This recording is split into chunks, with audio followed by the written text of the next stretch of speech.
Ramzan, Easter, വിഷുക്കാലം പരിഗണിച്ച സംസ്ഥാന സർക്കാരിന്റെ വിപണി ഇടപെടൽ 45 ഇനങ്ങൾക്ക് സപ്ലൈകോ വില കുറച്ചു.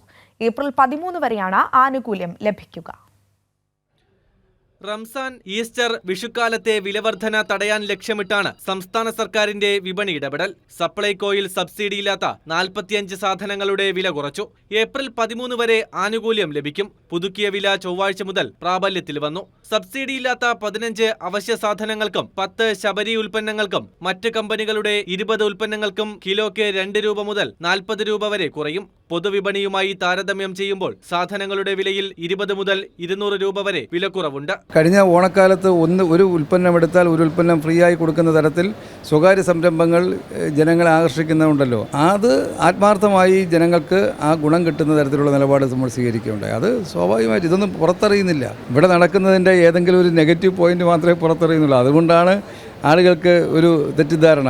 ഇവരുടെ 13 കോടി വിൽപ്പന നടന്നിരുന്ന ഒരു സ്ഥാപനമാണ്. ഈ വാർത്തകളെല്ലാം വന്നപ്പോൾ അത് താഴോട്ട് വരുന്ന അവസ്ഥ ഉണ്ടായി. 2016-ൽ LDF സർക്കാർ അധികാരത്തിൽ വന്ന ശേഷം സബ്സിഡി സാധനങ്ങളുടെ വില വർദ്ധിപ്പിച്ചിരുന്നില്ല. 7 വർഷത്തിന് ശേഷം കഴിഞ്ഞ മാസം 13 സബ്സിഡി സാധനങ്ങളുടെ വിലകൾ പൊതുവിപണിയിലെ വിലയുടെ 35% സബ്സിഡി നൽകുന്ന തരത്തിൽ പുതുക്കി നിശ്ചയിച്ചിരുന്നു.